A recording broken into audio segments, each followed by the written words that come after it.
है? क्यों? तुमको बोला, किसके मुख से बोला? ब्रह्मा बाबा के मुख से बोला। और उस समय तो ब्रह्मा कुमार कुमारी सामने बैठे हुए थे। तुमको मना, यहाँ जो सभा में बैठे हुए हैं उनमें से कोई बैठा हुआ था क्या? बैठा हुआ हो तो हाथ उठाओ। है? कोई बैठा था?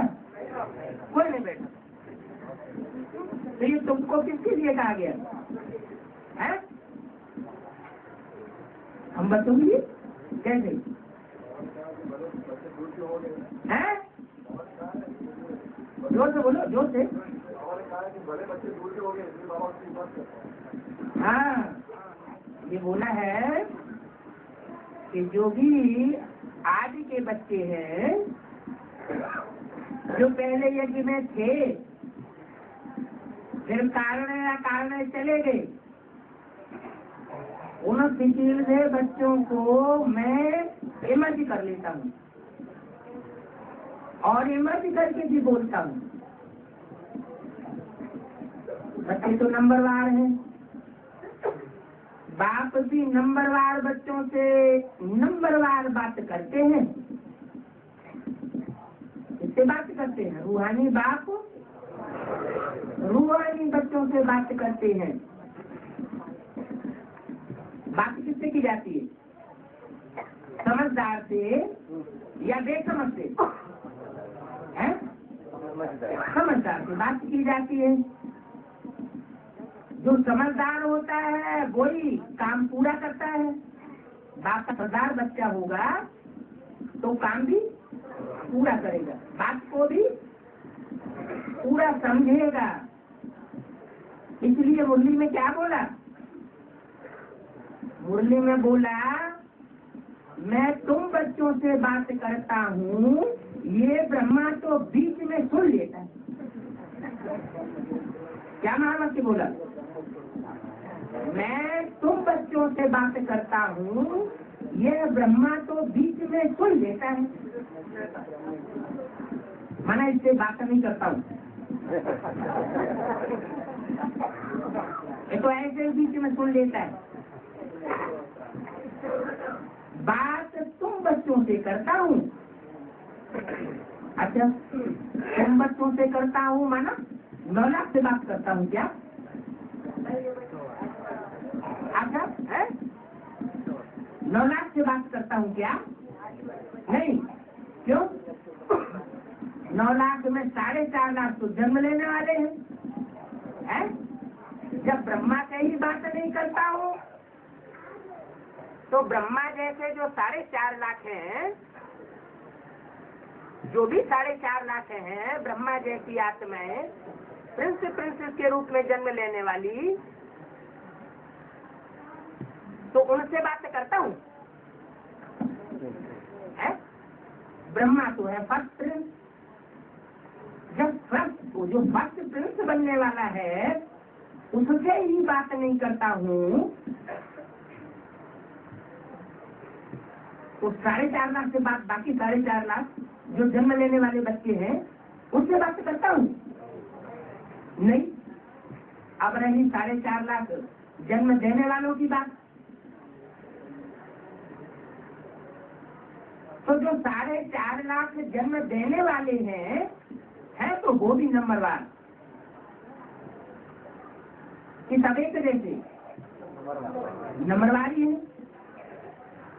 और जो 4.5 लाख जन्म देने वाले हैं उन 4.5 लाख में से कितनी कैटेगरीज है? कम से कम 9 कैटेगरीज है।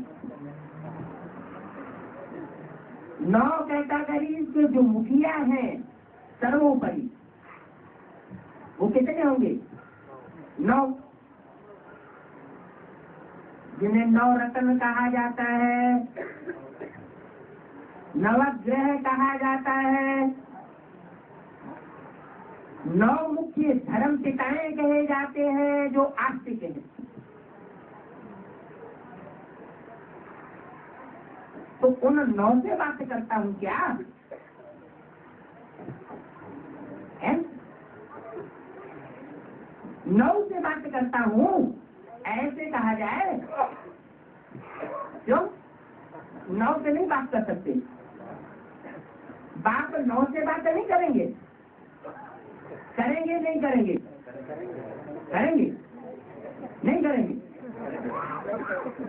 करेंगे तो क्यों करेंगे, और नहीं करेंगे तो क्यों नहीं करेंगे? हैं? हैं? 9 स्वीकार कर लें, 9 स्वीकार कर लेंगे तो क्या एक साथ स्वीकार कर लेंगे?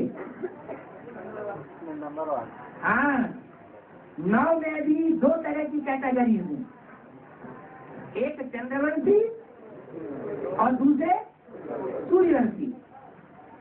क्योंकि चंद्रवंशी और सूर्यवंशी दोनों की मिलकर के माला बनती है, चाहे वो माला 9 की हो, चाहे वो ना माला 108 की हो, चाहे वो माला 1008 की हो, और चाहे 16,108 की हो,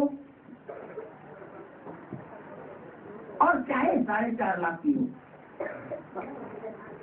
होंगे दोनों तरह की। कौन कौन से दोनों तरह के? आधे सूर्यवंशी और आधे विजयमाला के चंद्रवंशी। अच्छा, तो 9 में से भी नंबर कट हो गया, कितने बचे हैं? 4.5 लाख। नहीं, 4.5 लाख में से भी 2.25 लाख, और 9 में से 4.5, 4 कहो 5 कहो, 4.5 तो हो नहीं सकते। या तो 4 होंगे या 5 होंगे, क्योंकि जो 9 रत्न है वो 9 धर्मों से कनेक्टेड है। वो 9 धर्म, उनमें कुछ लेफ्टिस्ट हैं और कुछ राइटियस। तो बाप किन बच्चों से बात करेंगे? राइटियस से बात करेंगे पहले या अनराइटियस से करेंगे? राइटियस से बात करेंगे। कोई बात अटकती हो तो बोलना। राइटियस बच्चों से बात करेंगे तो राइटियस 4-5 निकलते हैं। कौन कौन से धर्म के हैं? हाँ, सूर्यवंशी, चंद्रवंशी और हो गया। चंद्रवंशी तो क्षत्रिय हुए। बौद्धि भी राइटियस है, सन्यासी भी राइटियस है, और सिख धर्म। मतलब 5 ऐसे हैं मुखिया सर्वोपरि। सारी मानवीय सृष्टि में 5 ऐसे सर्वोपरि हैं जो राइटियस धर्मों के मुखिया हैं। बाबा उनसे आशा करते हैं कि हम जो बात इनको सुनाऊंगा ये राइटियस वे में पालन करेंगे और करावेंगे। उनमें भी नंबर ला रहे हैं। क्यों? 2 कैटेगरीज उनमें भी है। एक है स्वर्ग की स्थापना में सहयोगी। क्या? नरक की स्थापना में कभी सहयोगी बनने वाले नहीं हैं। और दूसरे हैं मनमत कुछ न कुछ मिक्स करके, बाप की श्रीमत में कुछ न कुछ मनमत मिक्स करके और दूसरे धर्मों से प्रभावित होकर के नारकीय दुनिया की स्थापना कर लेते हैं। तो राइटियस। लेकिन जो दूसरे धर्मों के हेड्स हैं वो ज्यादा पावरफुल बन जाते हैं, क्योंकि देवताओं में ज्यादा ताकत होती है राइटियस देवताओं में ज्यादा ताकत होती है या लेफ्टिस्ट राक्षसों में ज्यादा ताकत होती है?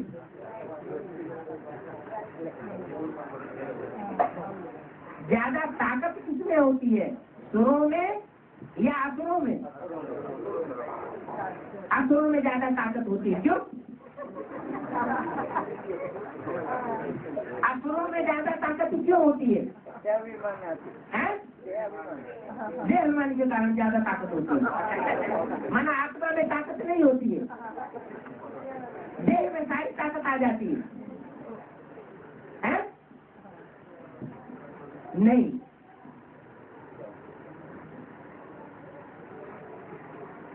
जो भी दूसरे धर्म हैं, विधर्मी अथवा विदेशी, उनमें सबसे पहले जन्म लेने वाला कौन सा है? स्वधर्मी या विधर्मी? स्वदेशी या विदेशी? पहले कौन जन्म लेता है? कौन सा विदेशी, कौन सा विधर्मी? इस्लामी। तो जो बच्चा पहले जन्म लेने वाला होगा वो पावरफुल तो जरूर होगा कि नहीं होगा? बौद्धियों से भी 250 वर्ष पहले उनका जन्म होता है, द्वापर के आदमी, तो पावरफुल तो होगा ना।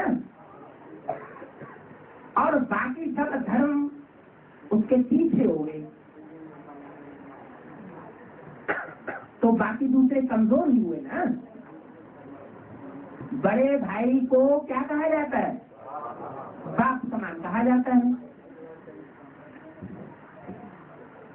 तो उस हिसाब से जितने भी विधर्मी हैं, जितने भी विदेशी हैं, उनके जो सर्वोपरि मत मुखिया हैं, उनमें सबसे ज्यादा पावरफुल धर्मपिता कौन सा हुआ? इब्राहिम।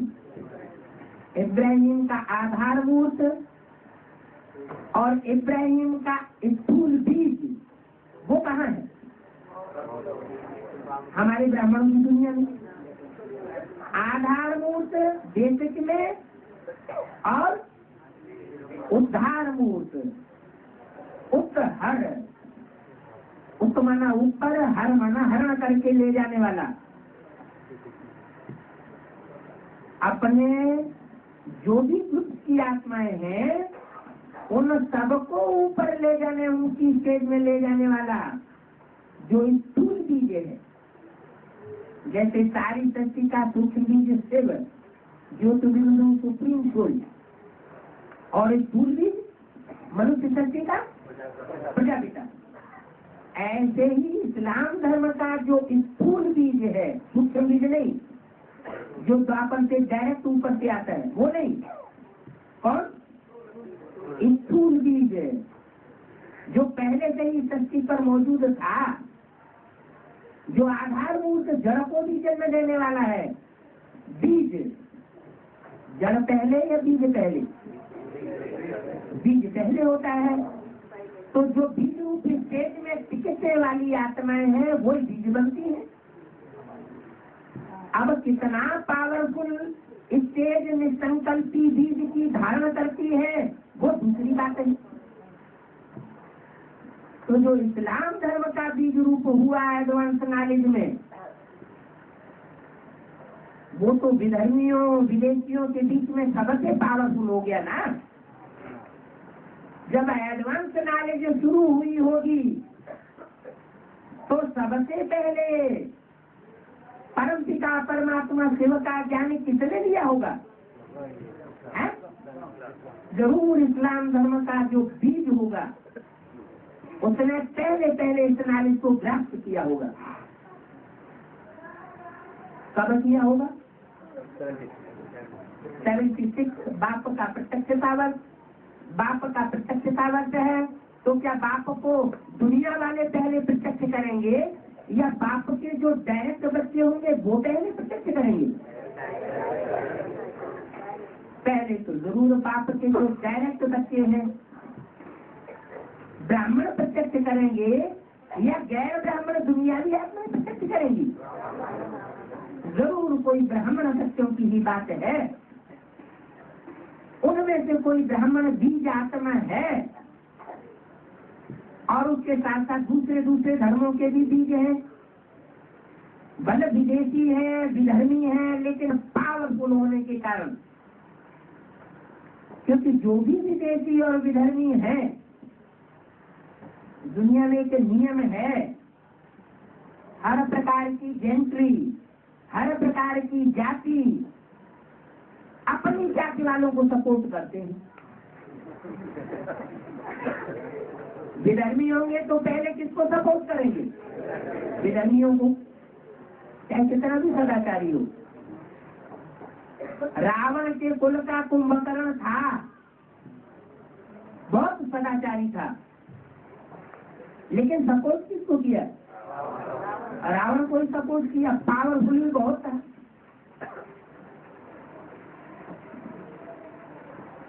तो इस्लामी, क्रिश्चियन, मुस्लिम, नास्तिक, ये सभी पावरफुल ग्रुप हो जाता है, लेफ्टिस्ट ग्रुप।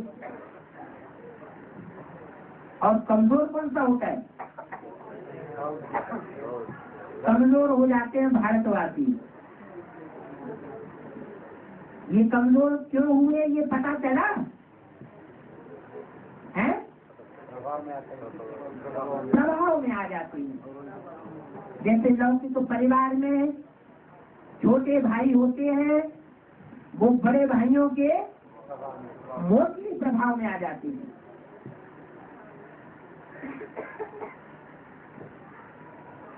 तो बोला है बड़ा भाई बाप समान होता है, एक तो ये बात।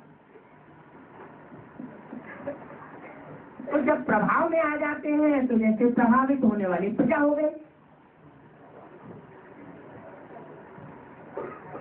तो ऐसी जो कमजोर आत्माएं हैं, दूसरे धर्म की, दूसरे देश की, जैसे बहुत भी विदेश में जाकर के राज्य करते हैं मोस्टली, तो जो भी भारतीय विदेशी हैं, भारतवासी भी हैं और विधर्मी भी बन जाते हैं और विदेशियों के प्रभाव में भी आ जाते हैं। उनमें सबसे पावरफुल कौन सा हुआ? जो भारतवासी होते हुए भी विदेशी बन जाते हैं, विधर्मी बन जाते हैं, विदेशियों के प्रभाव में आ जाते हैं। उनमें सबसे पावरफुल कौन हुआ? बौद्ध भी। तो जब स्वदेशी और स्वधर्मी जो बच्चे हैं, उनमें जो सबसे ज्यादा पावरफुल है, वही प्रभावित होने वाली प्रजा बन गई। तो बाप किससे बात करेंगे? 5 बच्चे सर्वोपरि जो चुने हुए हैं, वो पावरफुल तो है, राइटियस तो है, लेकिन बाप उनमें से किससे बात करेंगे? उनको छोड़ करके सूर्य बात। इससे साबित होता है कि बाप उन बच्चों से बात नहीं करेंगे इनसे जो दूसरों से प्रभावित होकर के कन्वर्ट होने वाले हैं।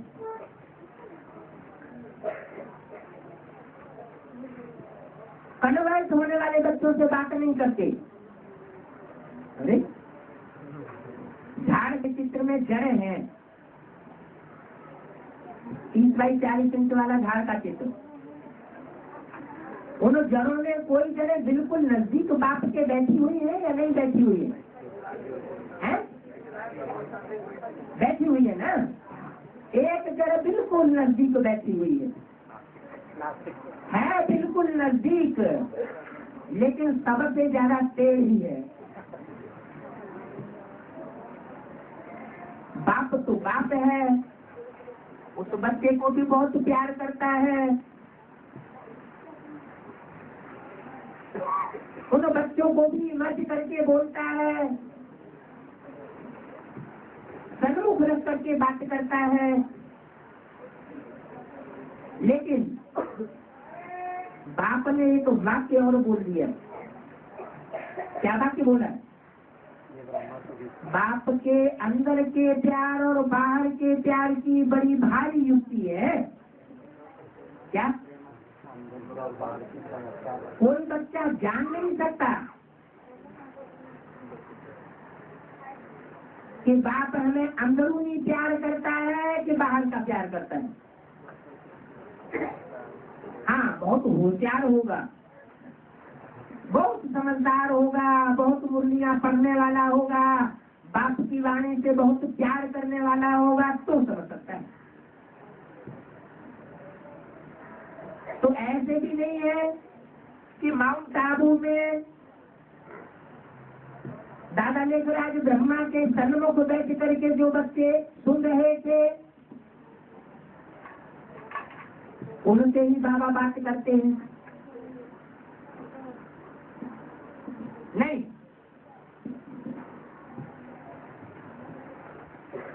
इनसे करते हैं।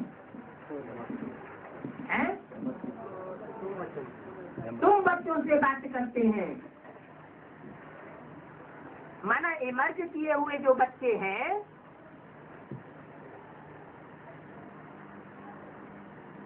जो सन्मुख नहीं बैठे थे उन बच्चों से बात करते हैं तो अंदर का प्यार हुआ ना। जैसे बहुत बच्चे समझते हैं कि हमने बाप से डायरेक्ट दृष्टि होगी,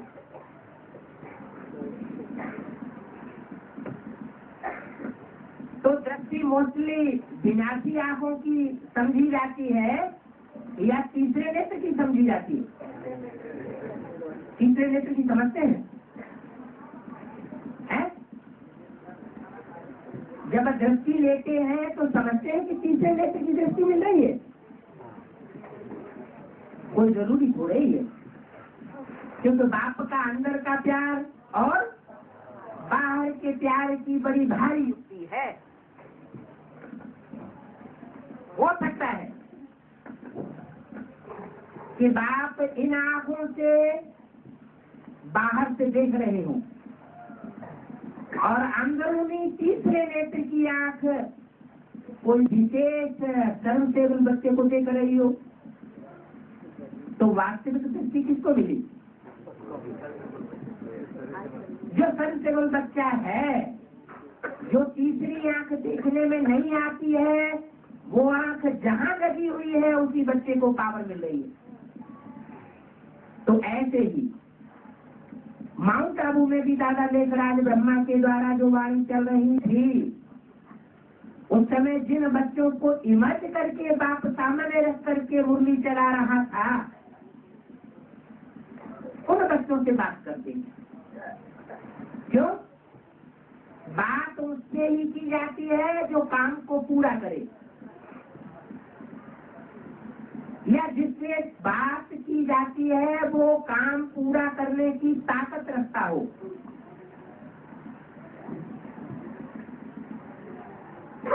तो जो 5 9 सर्वोपरि बीजों में से जो 5 बीज निकले, राइटियर, उनमें से 3 हो गए प्रभावित होने वाली प्रजा, और बाकी है, बाकी बचे 2, चंद्रवंश का बीज और सूर्यवंश का बीज। अब बताओ, डायरेक्ट बच्चे कितने हुए जिनसे बाप बात करते हैं? हैं?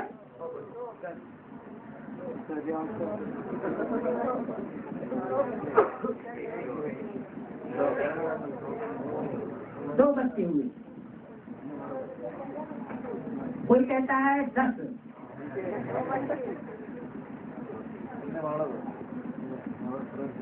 तो 2 बच्चे हुए सूर्यवंशी और चंद्रवंशी। अच्छा, ये तो बीज रूप आत्माओं की बात है, आधारभूत की है, बीज रूप आत्माओं की। माना विजय माला जो आधारभूत है उसकी बात नहीं है, क्योंकि उसमें सारे ही मोस्टली किस वर्ग के हैं, चंद्रवंशी हैं। जो रुद्रमाला है उसकी बात है कि रुद्रमाला में कोई 2 बच्चे ऐसे हैं बाप की दृष्टि में सर्वोपरि, नंबर में चाहे वो पहले नंबर के हो या लास्ट नंबर के हो।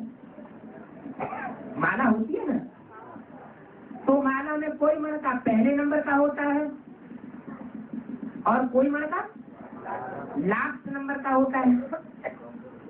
तो लास्ट नंबर का मणका भी फूल के नजदीक होता है या दूर होता है? लास्ट नंबर का है फिर भी बाप के नजदीक होता है। तो कोई तो विशेष चित्त होगी ना, कोई तो खासियत होगी ना कि ऐसे ही नजदीक होता है।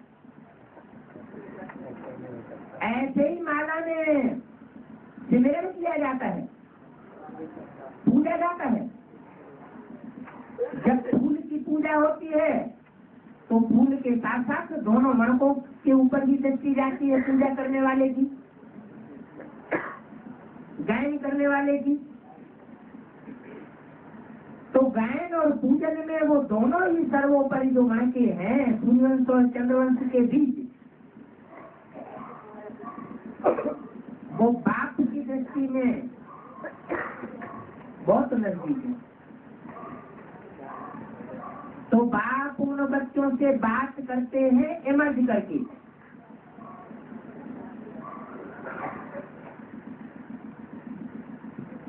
उनमें भी एक है सूर्यवंशी और एक है चंद्रवंशी।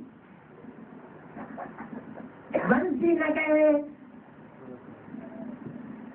वंशी कहे है, वंशी कहे तो उनका भी कोई साकार में बाप होना चाहिए, माता पिता होना चाहिए कि नहीं? वंशी कहे तो उनका भी कोई माँ बाप होना चाहिए, कोई होता है?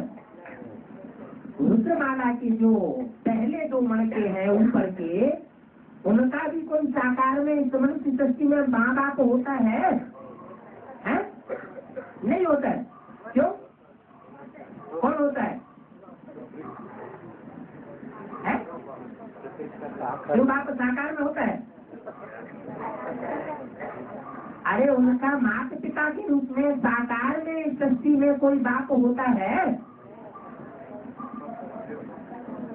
निश्चय पूर्वक नहीं बोलते। या तो दक्षिण भारत के हैं मोस्टली बच्चे, तो भाषा समझ नहीं पाते हैं, इसलिए उमंग उल्लास से जवाब नहीं देते हैं।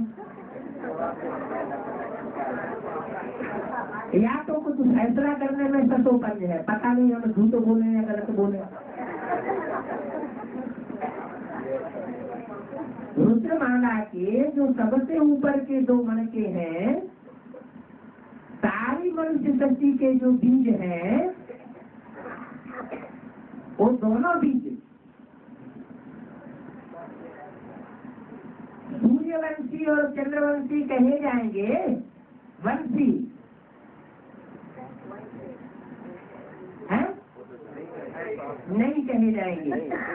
वंशी तब कहे जाए जब उनके भी माँ बाप हो कोई।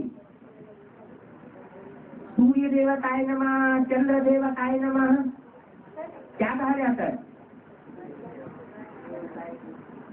किसको नमः? सूर्य देवता, सूर्य देवता को नमः, चंद्र देवता को नमः। तो देवता को नमन किया जाता है या भगवान बाप सुप्रीम सोल को नमन किया जाता है? किसको नमन किया? कोई देवता है, मनुष्य से देवता बनने वाली कोई आत्माएं हैं जिनको नमन करने की बात है। नमन कब किया जाता है? झुका कब जाता है? जरूर कोई ने कोई ऐसा पवित्रता का विशेष कर्म किया है, प्योरिटी धारण की है, जिसके आधार पर उसको नमन किया जाता है। प्योरिटी पूरी जाती है। जो अपवित्र राजाएं हैं वो पवित्र राजाओं के मंदिर बनाकर उनमें जाकर के पूजा करते हैं। नियम क्या है? ये नियम कोई द्वापर युग में नहीं चलता है। ये नियम संगम युग में भी चलता है। क्या? जो पवित्र ब्राह्मण आत्माएं हैं नंबरवार, उनके मंदिर में जाकर के अपवित्र ब्राह्मण आत्माओं को नमन करना पड़े, पूजन करना पड़े, जब रिजल्ट निकलता है तब।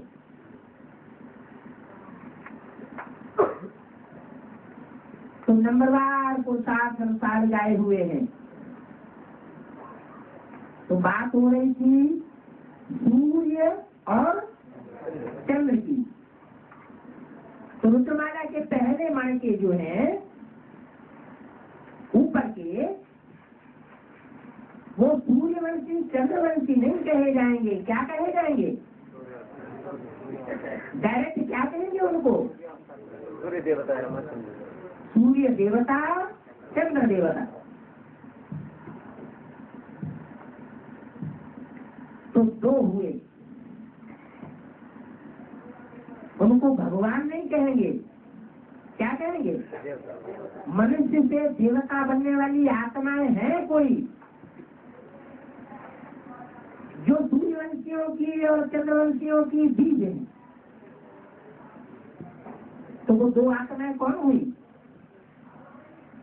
जिनसे बाप बात करते हैं, जगत पिता जगदम्बा। जगत पिता और जगदम्बा।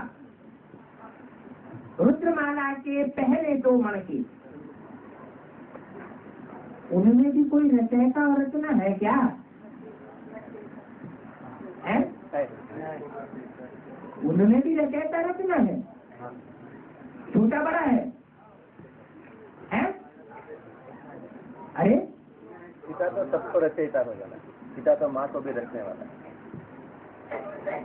उनमें भी एक का नाम ब्रह्मा और एक का नाम प्रजापिता ब्रह्मा। सिर्फ ब्रह्मा नहीं, प्रजापिता ब्रह्मा। तो प्रजापिता जो है आम बीज प्रतः पिता। गीता में क्या बोला? मैं बीज बोने वाला पिता हूँ। और जो सिर्फ ब्रह्म है उसके लिए बोला है मध्योनि परम ब्रह्म तस्मिन् गर्भम दधाम्यहम्। मेरी योनि माने माता, परम ब्रह्म तत्व है जिसमें मैं बीज बोकर गर्भ डालता हूँ। तो ब्रह्म तत्व माता जिसे कहा जाता है वो बड़ा हुआ या उसमें बीज बोने वाला बड़ा हुआ? बीज बाप बड़ा हुआ। लेकिन अगर ब्रह्म न हो, ब्रह्मा न हो, तो ये सृष्टि रची नहीं जा सकती। रची जा सकती है? नहीं रची जा सकती। स्वर्ग की स्थापना की जा सकती है? नहीं की जा सकती। स्वर्ग के गेट किसके द्वारा खुले हैं? माँ के द्वारा खुले हैं। माताओं के द्वारा स्वर्ग के गेट का उद्घाटन करता हूँ। इसलिए माँ को आगे रखा है। ब्रह्मा बच्चों के सामने बड़ी माँ, ब्रह्मा माँ, अथवा लौकिक बच्चों की दुनिया में भी माँ पहले है। बच्चे पहले किसको समझते हैं? माँ को पहले पहचानते हैं। माँ को आगे रखा और बाप स्वयं पीछे रहता है। तो दो गण के हैं, माता और पिता, जिनसे बाप बात करते हैं। कौन से बाप है? शिव बाप। शिव बाप माने ब्रह्मा के तन से जिस शिव बाप ने वाणी चलाई, वो वाणी चलाने के लिए दो बच्चों से बात करते हैं या एक से बात करते हैं? क्यों? दो से क्यों करते हैं और एक से क्यों करते हैं? या दोनों में से कभी एक से कभी दूसरे से ऐसे करते हैं तो क्यों करते हैं? एक से करते क्योंकि ब्रह्मा बीच में सुन लेता है। नहीं, वो तो ब्रह्मा दादा लेखराज हुआ, वो तो टाइटलधारी ब्रह्मा हुआ, वो ओरिजिनल माँ नहीं है। यज्ञ के आदि में जो गीता माता थी अथवा जो जगत पिता था वो अलग, वो तो एडवांस में जान लिया ना। दादा लेखराज ब्रह्मा का जो टाइटल मिला है वो तो बाद में मिला। बाप चला जाता है तो बाप का टाइटल बच्चे को मिल जाता है, तो उस रूप में तो वो ब्रह्मा है। बाद में सन 66-65 से प्रजापिता का टाइटल भी मिल गया, तो टाइटलधारी ब्रह्मा भी है, टाइटलधारी प्रजापिता ब्रह्मा भी है। लेकिन ओरिजिनल ब्रह्मा और प्रजापिता ब्रह्मा तो कोई दूसरे हुए ना। तो उन दो आत्माओं में से बाप किससे बात करते हैं? प्रजापिता ब्रह्मा से बात करते हैं। अम्मा जो दूसरी आत्मा है जो स्वर्ग का गेट खोलने वाली है उससे बात नहीं करते हैं? दोनों से करते हैं। क्यों? दोनों से करते हैं तो क्यों? प्रवृत्ति मार्ग है इसलिए दोनों से करते हैं। सृष्टि रचने के लिए दोनों चाहिए। सृष्टि रचने के लिए दोनों चाहिए। पहले भगवान आकर के सूर्य को ज्ञान दिया। हाँ, वो तो शास्त्रों में लिखा हुआ है। शास्त्रों की जो गीता है मनुष्यों की बनाई हुई है, तो द्वापर युग के आदि की बनाई हुई। बाबा ने तो बोला है कि द्वापर युग के आदि में फिर भी कुछ सच्चाई थी, बाद में इंटरप्रिटेशन करने वालों ने सत्यानाश कर दिया। हाँ जी, जोर से बोलो। दोनों में प्रवेश करते हैं।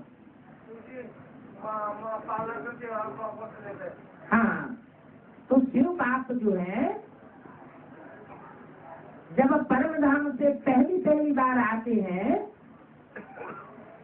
तो दोनों में साथ साथ प्रवेश होता है। जैसे बच्चे की पैदाइश होती है तो ये थोड़े ही कहेंगे कि अम्मा ने पहले पैदा किया या बाप ने पहले पैदा किया है। दो शक्तियां हैं, रज और वीर, दोनों मिलेंगे तभी तो बच्चा पैदा होगा। एक मिले एक न मिले तो पैदाइश नहीं हो सकती। तो ऐसे ही परमात्मा शिव जब आते हैं तो उन्होंने बोला, किसके तन से बोला है? पहले किसके तन से बोला? दादा लेखराज के तन से। माना दादा लेखराज ने इतनी ताकत थी तो डायरेक्ट प्रजापिता से जाकर के बात करता। हाँ, दादा लेखराज जो बच्चे का पाठ बजाने वाली आत्मा है उसके नजदीक जाति कौन हुई? माँ या बाप? माँ जाति नजदीक हुई। तो दादा लेखराज ने अपने साक्षात्कारों का जो रहस्य है वो तो नहीं जाना, लेकिन उत्सुकता थी। तो उस उत्सुकता को जानने के लिए सबसे पहले किससे बोला?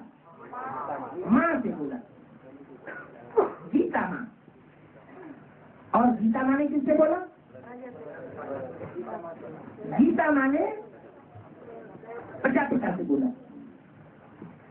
बाद में अलग से।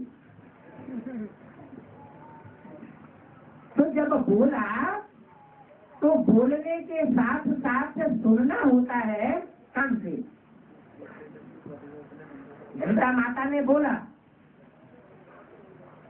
और सुना किसने? प्रजापिता ने सुना।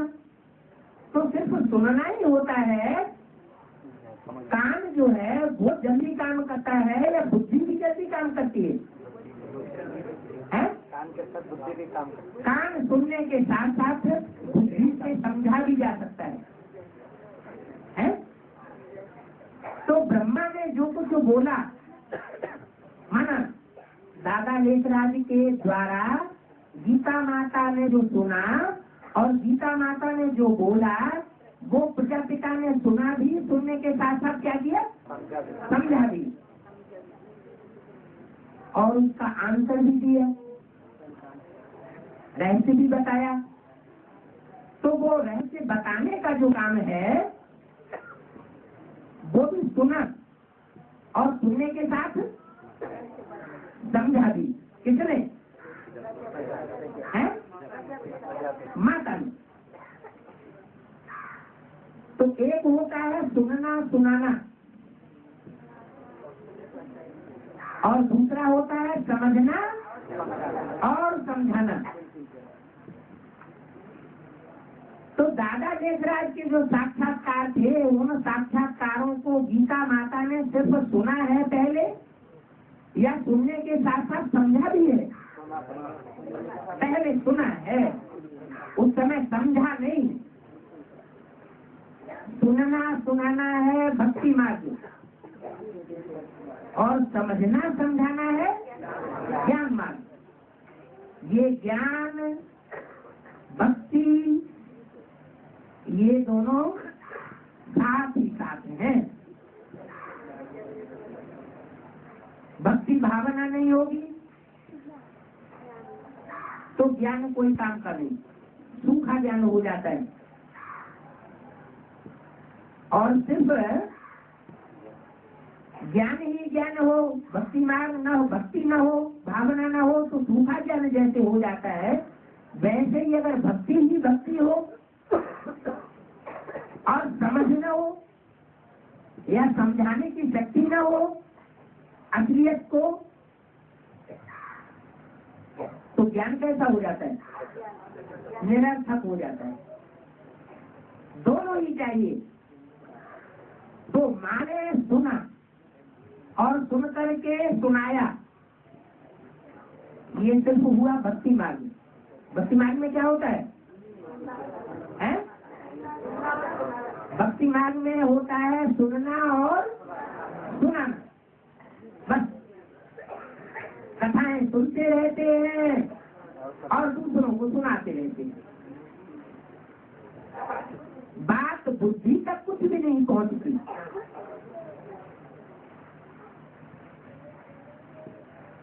तो माता को क्या बोला? सीता माता को या कोई भी माताओं को क्या बोला? किस रूप में बोला?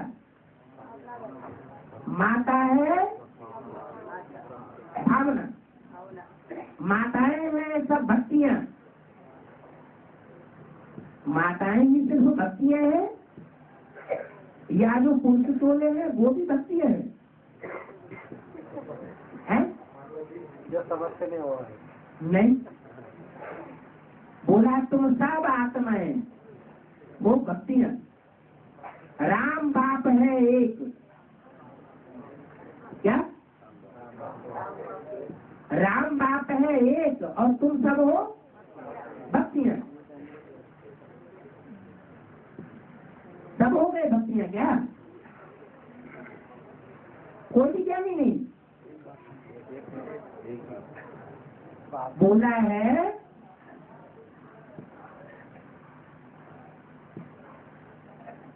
जंगल में शेर एक होता है,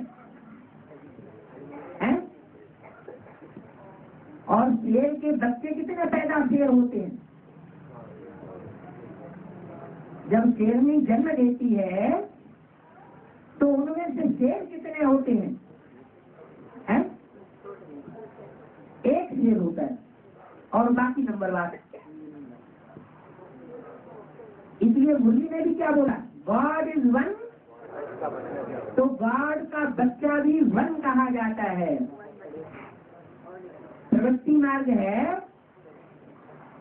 तो एक बच्चा होगा और एक क्या होगा, बच्ची होगी। सतयुग में तो प्रवृत्ति मार्ग होगा, लेकिन उसका फाउंडेशन कहाँ पड़ता है? संगम में। सुप्रीम सोल बाप भी आता है तो एक भक्ति को जन्म देता है और एक ज्ञान सूर्य को जन्म देता है। इसलिए बोला संस्कृत की गीता में, ये ज्ञान सबसे पहले किसको सुनाया? सूर्य को सुनाया। सूर्य को सुनाया, सुनाने के लिए तो मुख चाहिए है? कैसे सुनाया है? जब सुनाया सूर्य को तो सुनाने वाला चाहिए ना। पिता सुनने वाला सूर्य हुआ है, सुनाया ना, तो किसके द्वारा सुनाया? जरूर माता हुई ना। माना भक्ति को आगे रखा, भक्ति भावना को आगे रखा और भावना ने आगे हो करके ज्ञान सूर्य को वो ज्ञान सुनाया। तो वो सुनाने का जो कार्य है वो गीता माता की सोल ने किया या सुप्रीम सोल ने किया? जरूर गीता माता की सोल ने ही किया। इसलिए बोला प्रजापिता है तो ब्रह्मा भी अगर प्रजापिता होता है क्या? प्रजापिता बनने के लिए भी ब्रह्मा चाहिए। प्रजापिता अगर फर्स्ट ब्राह्मण है, जिनको बोला है जो फर्स्ट ब्राह्मण, जो पहला ब्राह्मण, तो पहला देवता, तो पहला क्षत्रिय, तो पहला वैश्य, तो पहला शूद्र। चारों युगों के परिवर्तन में वो आगे है।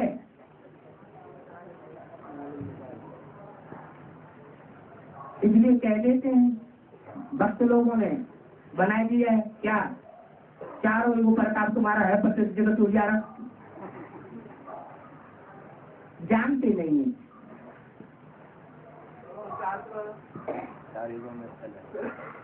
चारों युगों में तुम्हारा प्रताप पहले है। हनुमान जी की जो स्तुति है हनुमान चालीसा में ऐसे बोल दिया है, अब वो तो जानते नहीं है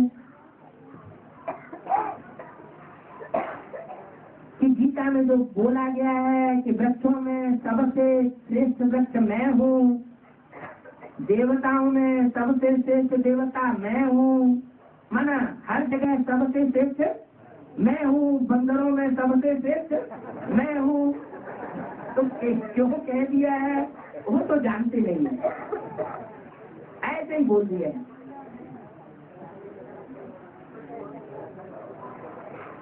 अब असली बात तो हम बच्चे समझते हैं कि वो राम की सोल जो सारे सृष्टि का बीज है, उस बीज से ही सारा वृक्ष निकलता है। हर धर्म की हर पावरफुल आत्मा का ओरिजिन कहाँ से है? उस बीज से ही है। तो जो बीज है वो सुनता है, किससे सुनता है? गीता माता से, आत्मा से सुनता है या शिव बाबा से सुनता है? आत्मा से सुनता है। बोला है मैं जिसमें भी प्रवेश करूंगा उसका नाम ब्रह्मा रखना पड़े। अगर प्रवेश ही न करूं तो ब्रह्मा नाम नहीं पड़ सकता। बस ब्रह्मा नाम बहुतों के होते हैं, प्रजापिता तो एक ही होता है। लेकिन ब्रह्मा नाम तब ही पढ़ सकता है जब मैं उसमें प्रवेश करूं। तो सुनाया किसने? सुनाया सुप्रीम कोर्ट शिव ने प्रवेश होकर। ऐसे नहीं कि पहले गीता माता ने प्रवेश किया सुनाया, फिर बाद में प्रजापिता ने प्रवेश करके समझाया, नहीं, एक साथ माता ने प्रवेश करके सुनने सुनाने का कार्य किया और पिता ने प्रवेश करके समझने और समझाने का कार्य किया। एक हो गई भक्ति और एक हो गई ज्ञान। बाद में भनमुरली में कह दिया, क्या कह दिया? मुझे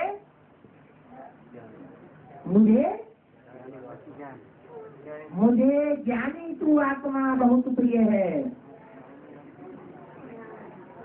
क्यों प्रिय है?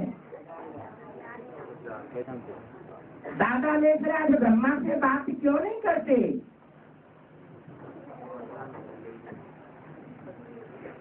माँ और बच्चे का संबंध है। माँ सेकेंडरी रचयिता है, बाप है फर्स्ट रचयिता। लेकिन जो बच्चा पैदा होता है, एक माँ, एक बाप, एक बच्चा, पहलौती का पहला पत्ता। उन तीनों में नंबरवार पावरफुल किन्हें कहेंगे? हैं? बाप हुआ पहला नंबर पावरफुल, और उसके बाद माँ पावरफुल हुई। अगर माँ पावरफुल होती तो भारतीय परंपरा में वर्षा माँ को देना चाहिए या बच्चे को दिया जाता है? बच्चा जब पैदा हो जाता है और समझदार हो जाता है, बड़ा बच्चा होता है, तो वर्षा माँ को मिलता है या बाप को मिलता है? बच्चे को मिलता है। क्यों? ये भारतीय परंपरा में ये बात क्यों चली आई? जब तक राजाई चली तब तक, जब तक संसार में बाप का वर्षा चलता रहा, राजाई, तब तक ये परंपरा रही। अभी ये प्रजा के ऊपर प्रजा का राज्य, पंचायती राज्य, रावण राज्य आ गया, तब से ये प्रथा बदल गई। क्या बदल गई? जो वर्षा बच्चों को मिले वो वर्षा माँ को भी मिलना चाहिए, बराबर वर्षा मिलना चाहिए। ऐसे हुआ ना? अभी क्या है? अभी नहीं, इससे पहले नहीं, अभी माँ को भी वर्षा बराबर मिलता है। जब प्रॉपर्टी का बंटवारा होता है तो बच्चों को भी मिलता है और माँ को भी मिलता है। लेकिन ये परंपरा प्रजातंत्र राज्य की है। क्यों? क्योंकि जब संसार में सब देशों में प्रजातंत्र राज्य फैल जाता है, उस समय जनता, जनार्दन, जो नारायण कहा जाता है, वो जनता के बीच में आ जाता है। कहाँ आ जाता है? जनता पार्टी में, जनता के बीच में वो नारायण आ जाता है, जिस नारायण के द्वारा वो सुप्रीम कोर्ट संसार में प्रत्यक्ष होता है। इसलिए प्रजा के ऊपर प्रजा का जो राज्य है, उस परंपरा चलने तक, लास्ट स्टेज की परंपरा चलने तक ये पक्का हो जाता है कि माँ को भी वर्षा मिलना चाहिए, क्योंकि बाप आकर स्वयं ही माताओं को आगे रख रहे हैं। आगे रख रहे हैं माना आगे किस बात में रख रहे हैं?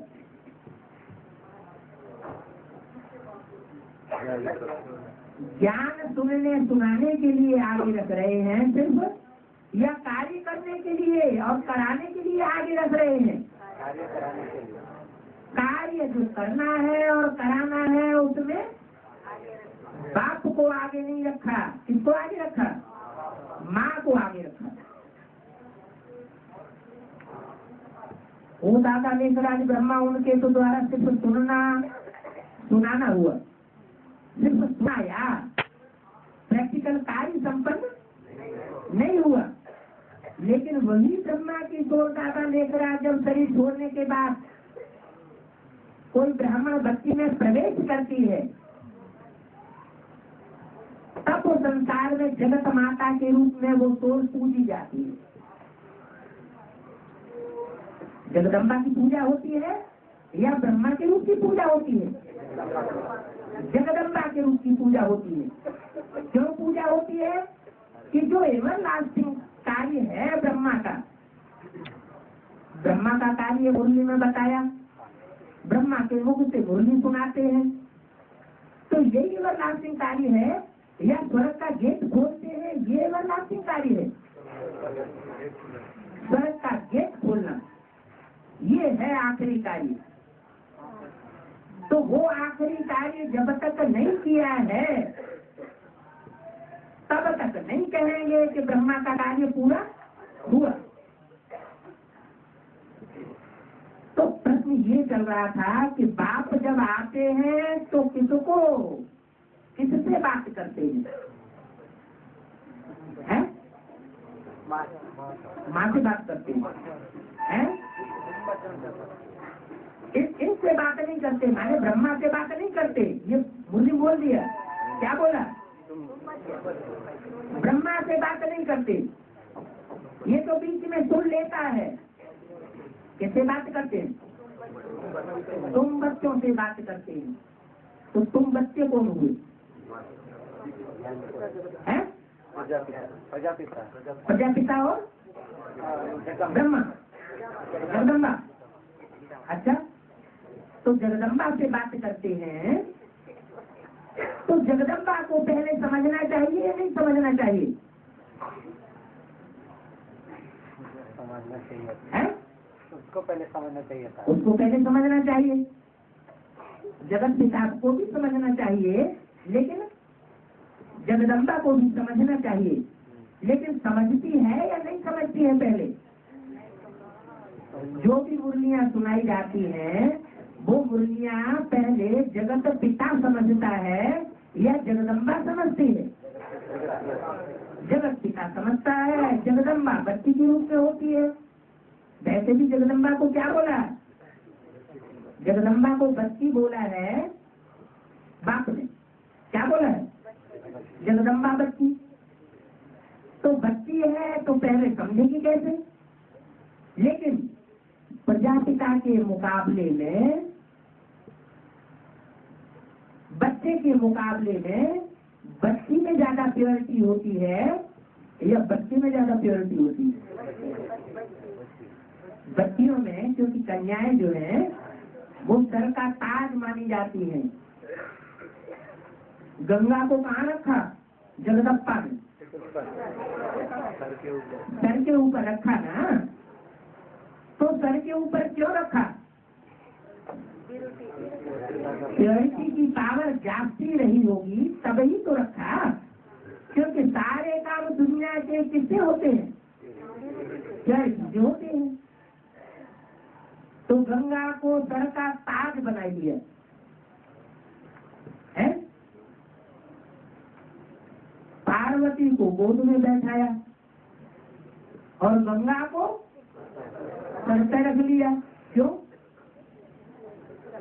पार्वती को नीचे क्यों और गंगा को सर के ऊपर क्यों? ये भेद क्यों कर दिया? शास्त्रों में ये दिखाते भी हैं कि पार्वती में और गंगा में, पार्वती गंगा से ईर्ष्या करती है। चंद्रमा से भी ईर्ष्या करती है, क्योंकि चंद्रमा कहाँ बैठा हुआ है? मस्तक पर बैठा हुआ है। और गंगा भी मस्तक पर बैठी हुई है। क्यों बैठी हुई है? जरूर कोई प्योरिटी का विशेष पार्ट बजाया होगा ना। लेकिन बाबा कहते हैं बाप के अंदर का प्यार और बाहर के प्यार की बड़ी भारी युक्ति है। क्या बड़ी भारी? देखो बड़ी युक्ति है ऐसे भी नहीं बोला। क्या बोला? बड़ी भारी युक्ति है। क्या भारी युक्ति है? झाड़ के चित्र में नजदीक किसको बिठा लिया है? नास्तिक धर्म का जो सबसे छोटा बच्चा है, सबसे टेढ़ा है, छोटा तो खोटा, उसको बहुत नजदीक बैठा लिया। अगर ये नजदीक नहीं बैठेगा तो ऐसा बम बनाने वाला है तो वो करेगा।